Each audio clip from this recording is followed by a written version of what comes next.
Good morning students. Class 8 chapter 4 civics.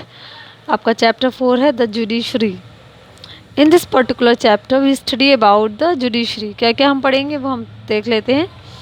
In this chapter we study about the structure and the working of Indian judiciary.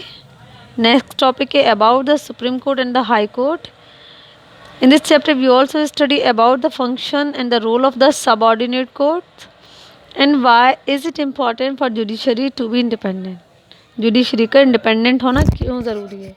तो इस chapter में हम किस किस के बारे में पढ़ेंगे। इंडियन जुडिशरी का स्ट्रक्चर और उसके काम करने के तरीक़े के बारे में, सुप्रीम कोर्ट और हाई कोर्ट के बारे में, सबऑर्डिनेट कोर्ट का क्या काम है और उनका क्या रोल है उसके बारे में, और जुडिशरी का इंडिपेंडेंट होना क्यों ज़रूरी है उसके बारे में। ठीक है, जो हमारा फोकस रहेगा वो इन्हीं पॉइंट्स पर रहेगा। Law are the pillar that support the functioning of a democracy. देखो हम सब जानते हैं कि लॉ यानी कानून किस तरह का काम करता है। डेमोक्रेसी में कानून बहुत इम्पोर्टेंस रखता है और ये डेमोक्रेसी की प्रॉपर फंक्शनिंग के लिए एक पिलर का काम करता है। पिलर जानते हैं, पिलर वो होता है जो घर और मकान को सपोर्ट करता है। इसी तरह से जुडिशरी की में इसी तरह से जो डेमोक्रेसी फॉर्म ऑफ गवर्नमेंट है उसकी प्रॉपर फंक्शनिंग के लिए लॉ का होना बहुत ज़रूरी है।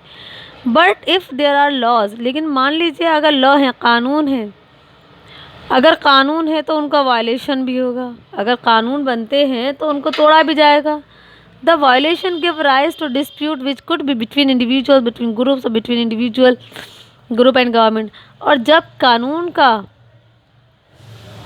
वायलेशन होता है, जब कोई भी इंसान कानून को तोड़ता है, तो यही जो चीज़ है कानून का वायलेशन डिस्प्यूट की वजह बनता है। अब ये डिस्प्यूट क्या होता है, गवर्नमेंट लोगों के दरमियान होता है, ग्रुप्स के बीच में होता है, कभी कभी ग्रुप लोग और गवर्नमेंट के बीच में होता है। तो अब इस तरह के जो भी डिस्प्यूट्स हैं उन डिस्प्यूट्स को किस तरह से सॉल्व किया जाए। लॉ के वायलेशन से रिलेटेड जो भी डिस्प्यूट्स हैं तो उन डिस्प्यूट्स को सॉल्व करने की जिम्मेदारी है कोर्ट की। इस तरह के डिस्प्यूट्स को सॉल्व करने के लिए ज़रूरत महसूस हुई कि एक कोर्ट सिस्टम होना चाहिए जो इस तरह के डिस्प्यूट्स को सॉल्व कर सके, और इसी सिस्टम को कलेक्टिवली क्या कहा जाता है, जुडिशरी। चलिए अब हम पढ़ते हैं जुडिशरी के बारे में। Indian judiciary, the administration of justice and the settlement of dispute of different kinds is an important function of the government। Administration of justice and the settlement of dispute, देखो किस तरह से जस्टिस करना है, अलग अलग तरह के डिस्प्यूट्स को किस तरह से सेटल करना है, ये गवर्नमेंट का सबसे इम्पॉर्टेंट काम है।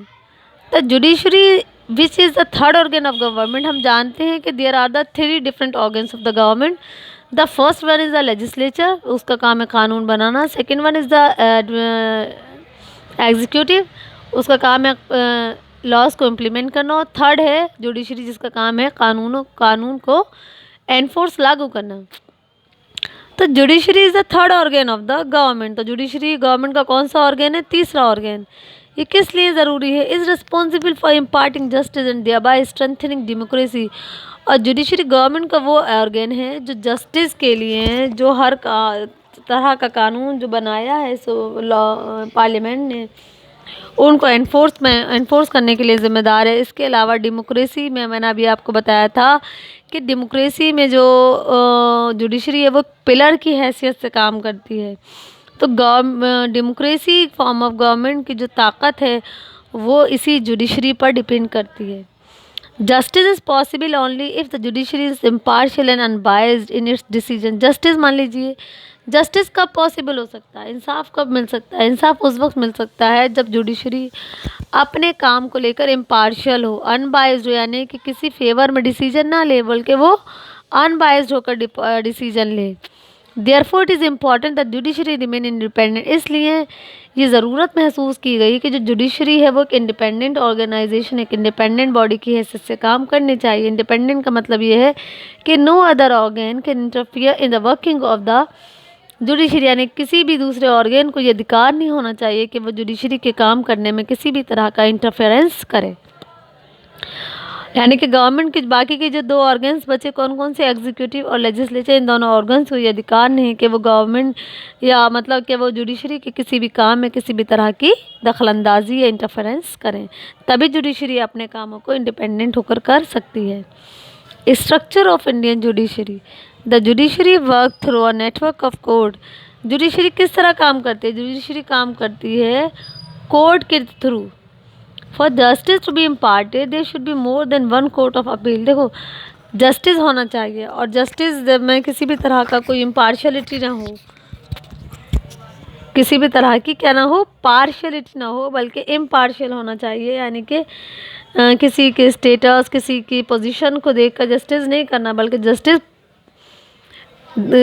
देते वक्त इम्पार्शियल रहना है, पार्शियल किसी पर्टिकुलर पर्सन के फेवर में नहीं होना, तभी जस्टिस पॉसिबल हो सकता है। और ऐसा कब पॉसिबल हो सकता है? जब जुडिशरी इंडिपेंडेंट हो। If any person feel that they have been wrongly accuse in the first trial, they should have the right to appeal to higher court. कभी मान लीजिए किसी इंसान को ऐसा लगता है कि उसके साथ जस्टिस नहीं हुआ लोअर कोर्ट में और उसने नहीं किया था ऐसा कुछ जिसकी उसे सज़ा दी जा रही है, तो वो ऐसी कंडीशन में क्या करता है? वो ऐसी कंडीशन में अपील करता है हायर कोर्ट में। यानी कि मान लीजिए कभी कोई इंसान अगर लोअर कोर्ट के डिसीजन से सेटिस्फाई नहीं होता, तो उसको डेमोक्रेसी में ये अधिकार है कि वो दूसरे हायर कोर्ट में अपने उस केस के लिए और जस्टिस के लिए अपील कर सकता है। Our constitution provide for a single integrated judiciary with a tiered system of trial court. देखो, हमारे जो संविधान के अकॉर्डिंग हम देखें तो संविधान ये कहता है कि जुडिशरी गवर्नमेंट का तीसरा इम्पॉर्टेंट ऑर्गन है जो काम करता है कोर्ट के ज़रिए, और उसमें क्या होता है, केसेस को ट्रायल बेसिस पर डील किया जाता है, जिसको तारीख जब मिलती है उसको हम इस तरह से समझ सकते हैं। The structure of Indian judiciary is in fact a pyramidal structure where the Supreme Court is at the apex, below the Supreme Court are the High Court। देखो, इंडियन जुडिशरी का जो स्ट्रक्चर है वो पैरामिडल है। Pyramidal का मतलब ये होता है सबसे ऊपर कौन सी कोर्ट रखी गई है? High supreme court. Supreme court से नीचे है हाई कोर्ट। हाई कोर्ट से नीचे कौन सी आ जाती है? Lower court.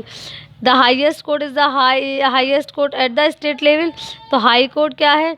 अगर हम हाई कोर्ट को देखें तो स्टेट लेवल पर जो हाईएस्ट कोर्ट है वो है हाई कोर्ट, लेकिन सुप्रीम कोर्ट कौन सी है? सबसे ऊपर जो रखी जाएगी वो सुप्रीम कोर्ट है। Some state and the union territory share a common high court. कुछ स्टेट्स और यूनियन टेरिटरीज ऐसी हैं जिनकी एक ही हाई कोर्ट है, मतलब दोनों की कॉमन हाई कोर्ट है। Below the high court are the subordinate. और हाई कोर्ट से नीचे भी दूसरी कोर्ट आ जाती है, उनको कहा जाता है subordinate court. As mentioned above, our judiciary is integrated. Therefore, cases from the lower court can be appealed to the high court and ultimately to the supreme court. तो सबसे पहले कोर्ट जो केस होता है वो सबऑर्डिनेट कोर्ट में जाता है, यानी कि लोअर कोर्ट में जाता है। और जब जो लोग होते हैं वो उसके डिसीजन से, सबऑर्डिनेट कोर्ट या लोअर कोर्ट के डिसीजन से सेटिस्फाइड नहीं होते, तब वो उस केस की अपील हाई कोर्ट में कर देते हैं। अगर वो हाई कोर्ट के डिसीजन से भी सेटिस्फाइड नहीं होते, तब कहीं जाकर उस केस की जो के लिए अपील है वो सुप्रीम कोर्ट में की जाती है। इसलिए इसको कहा गया पैरामिडल स्ट्रक्चर। देखिए बेटा, मैं आपको समझाती हूँ। देखो, सबसे ऊपर supreme court, high court and district and the subordinate court. Decisions are binding on all court, can move case from lower court to itself। तो देखो, डिसीजंस क्या होते हैं वो किसी भी कोर्ट में जा सकते हैं, किसी भी कोर्ट को डिसीजन लेने का अधिकार है, केस कहीं भी आप डाल सकते हैं। लेकिन ये है कि डायरेक्ट आप सुप्रीम कोर्ट नहीं जाएंगे, बल्कि जब आप हाई कोर्ट के डिसीजन से सेटिस्फाई नहीं होंगे तब आप सुप्रीम कोर्ट जाएंगे। और हाई कोर्ट कब जाएंगे? जब आप सबऑर्डिनेट के डिसीजन से सेटिस्फाई नहीं हो, तब आप अपील कर सकते हैं हाई कोर्ट में। Can hear appeal from the lower court deal with the case with in the jurisdiction of the state. देखो, ये क्या करते हैं? अपील होती है लोअर कोर्ट से, हायर कोर्ट में उन अपील को सुना जाता है, और स्टेट के जुरिस्डिक्शन के अंदर जो केसेस आते हैं उनको डील किया जाता है। ये इस तरह से इनके काम करने का तरीका है। इसी तरह क्रिमिनल केसेस हैं तो कोर्ट का काम, के क्रिमिनल केसेस भी कोर्ट में डील किए जाते हैं, सिविल केसेस भी कोर्ट में डील किए जाते हैं। इसका डिस्ट्रिक्ट और लोअर लेवल जो केसेस वगैरह हैं वो भी, डिस्ट्रिक्ट लेवल पर कोई केस अराइज हो रहा है या लोअर लेवल पर अराइज हो रहा है, तो सारे केसेस कोर्ट में ही डील किए जाते हैं। नेक्स्ट हमारा टॉपिक है बेटा role of the judiciary.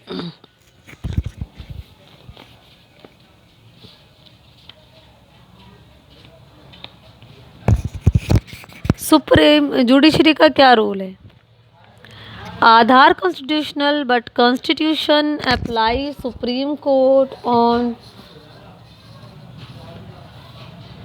26 September 2018, Supreme Court ruled that the Aadhaar was constitutional, but making it compulsory for availing any government service was unconstitutional. देखिए, Aadhaar constitutional but conditions apply. Supreme court में क्या है, 26 सितंबर 2018 को supreme court में rule किया गया कि आधार वाला कॉन्स्टिट्यूशन, यानी किसी भी केस को जब किया जा रहा था तो उसका आधार कॉन्स्टिट्यूशनल होना चाहिए, but making it compulsory for availing any government service unconstitutional. लेकिन इसके लिए क्या कंपलसरी कर दिया गया कि कोई भी गवर्नमेंट सर्विस जो है ना वो अनकॉन्स्टिट्यूशनल होनी चाहिए।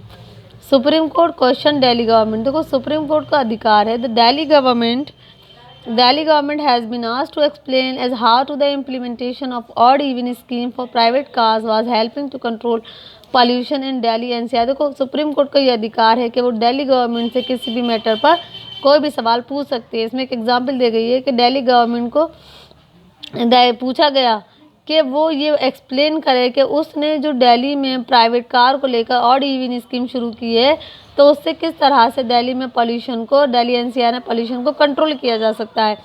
तो सुप्रीम कोर्ट को ये अधिकार है कि वो गवर्नमेंट से इस तरह के मैटर्स पर क्वेश्चनिंग कर सकती है। Next, Delhi high court decriminalize begging in August 2018। अगस्त 2018 में दिल्ली हाई कोर्ट ने ये नोट किया कि state simply can not fail to do its duty to provide a decent life to its citizen. तो क्या हाई कोर्ट ने नोटिस किया कि जो स्टेट है वो अपने लोगों को, अपने सिटीजन्स, अपने नागरिकों को एक डिसेंट लाइफ प्रोवाइड कराने में फेल हो गई है। तो and insult to injury by arresting, detaining and add insult to injury by arresting, detaining. और क्या हो रहा है, उनको इंसल्ट की जा रही है, इंजर किया जा रहा है, तकलीफ, अरेस्ट किया जा रहा है, डिटेन किया जा रहा है। तो imprisoned person who began in search for essential of the bare survival. तो गवर्नमेंट को यानी कि हाई कोर्ट को ये अधिकार है कि वो इस तरह के मुद्दों पर, इस तरह की चीज़ों को लेकर कोर्ट को ये अधिकार है कि वो इस तरह के मुद्दों पर, इस तरह की चीज़ों पर किससे क्वेश्चनिंग कर सकती है, गवर्नमेंट से। ठीक है, तो ये है किसका रोल, कोर्ट का रोल है। हमारा क्वेश्चन, हमारी हेडिंग क्या है, हमारा टॉपिक है ये रोल ऑफ द जुडिशरी, कि जुडिशरी का क्या रोल है, क्या काम करती है। तो जुडिशरी इस तरह के काम अंजाम देती है कि वो गवर्नमेंट से किसी भी बात पर, किसी भी मैटर पर कोई भी सवाल पूछ सकती है कि अगर गवर्नमेंट अपनी पॉलिसीज़ को, अपने किसी भी स्टेप को, या जो भी उसने पॉलिसी बनाई है उसको वो ठीक तरह से लागू नहीं करवा पा रही है, तो क्यों नहीं करवा पा रही है। अगर वो कोई स्कीम या कोई पॉलिसी, जैसे कि एनसीआर, दिल्ली एनसीआर में पोल्यूशन कंट्रोल करने के लिए ऑड इवन स्कीम चालू किया और दिल्ली गवर्नमेंट ने, तो सुप्रीम कोर्ट को या हाई कोर्ट को ये अधिकार है कि वो दिल्ली गवर्नमेंट से सवाल पूछ सकती है कि वो किस तरह से इस स्कीम के द्वारा दिल्ली एनसीआर में पोल्यूशन को कंट्रोल करेंगे। तो ये रोल है किसका, जुडिशरी का।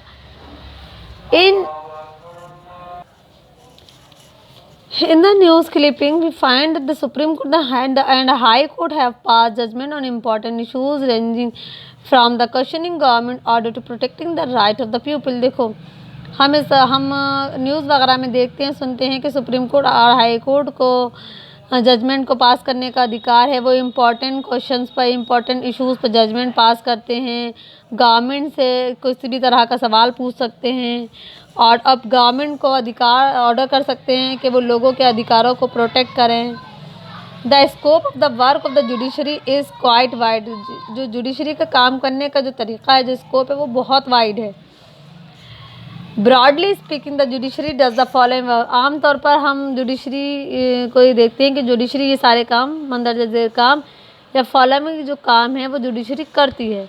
नंबर 1 है रेजोल्यूशन ऑफ डिस्प्यूट। देखो, जो भी डिस्प्यूट्स होते हैं, चाहे वो दो इंडिविजुअल्स के बीच में हो, चाहे स्टेट्स के बीच में हो, या स्टेट गवर्नमेंट और लोकल गवर्नमेंट के बीच में हो, विलेज गवर्नमेंट के बीच में हो, तो जो भी डिस्प्यूट्स होते हैं उन डिस्प्यूट्स को सेंट्रल गवर्नमेंट और स्टेट गवर्नमेंट के बीच में हो, तो कोई भी डिस्प्यूट हो उन डिस्प्यूट्स को सॉल्व करने का अधिकार या उन डिस्प्यूट से रिलेटेड तमाम प्रॉब्लम, तमाम मुद्दों को सुनने का अधिकार किसको है? जुडिशरी को है। जुडिशरी इस तरह के डिस्प्यूट्स को हल करती है। सेकंड है इंटरप्रेटर ऑफ लॉ।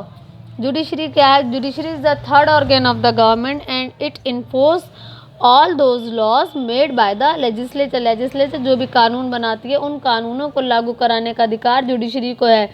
तो इसीलिए कहा जाता है कि जुडिशरी किसी भी कानून का इंटरप्रेटर है। इंटरप्रेटर का मतलब ये हुआ कि जो कानून लेजिस्लेचर ने बनाए उन कानूनों को लागू कराना, उन कानूनों को लोगों को मनवाना, और अगर लोग नहीं मानते हैं तो उसके लिए लोगों को पनिश करना, ये सारी पावर किसके पास है? जुडिशरी के पास है।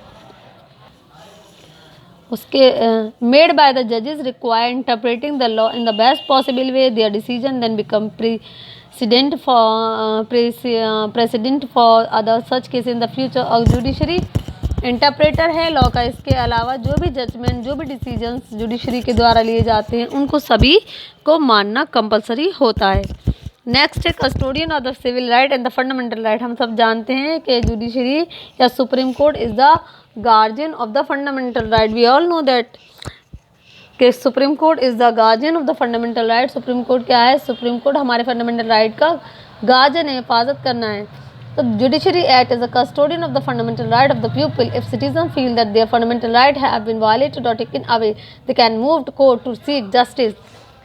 जो सुप्रीम कोर्ट है वो हमारे फंडामेंटल राइट्स का गार्जियन है। अगर मान लीजिए किसी भी नागरिक को किसी ऐसा लगता है कि उसका फंडामेंटल राइट वायलेट किया जा रहा है, कोई उससे उसका फंडामेंटल राइट छीन रहा है, तो उसको ये अधिकार है कि सुप्रीम कोर्ट जा सकता है और अपने फंडामेंटल राइट को बचा सकता है और अपने लिए सुप्रीम कोर्ट से जस्टिस की दुहाई कर सकता है और उसको वहाँ से जस्टिस भी मिलेगा।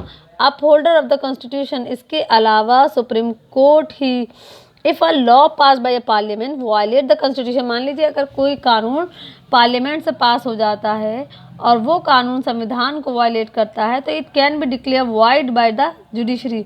तो उस कानून को गलत या उस कानून को रिजेक्ट करने का अधिकार सिर्फ और सिर्फ जुडिशरी को है, क्योंकि कोई भी कानून इस तरह से नहीं बनाया जा सकता जिससे कि संविधान का वायलेशन हो। This power of judiciary to strike down unconstitutional law is known as judicial review. और ये जुडिशरी की वो पावर है जो जुडिशरी को ये मतलब इस लायक बनाती है, ये अधिकार देती है कि जुडिशरी उन तमाम कानूनों को जो कॉन्स्टिट्यूशन का वायलेशन कर रहे हैं उनको अनकॉन्स्टिट्यूशनल लॉ डिक्लेयर कर सकती है, और इस तरीके को कहा जाता है जुडिशियल रिव्यू। क्या कहा जाता है बेटा? Judicial review. ये टॉपिक आपका कंप्लीट हो गया। नेक्स्ट टॉपिक है आपका jurisdiction of the court. This topic I will discuss in next video. Thank you very much.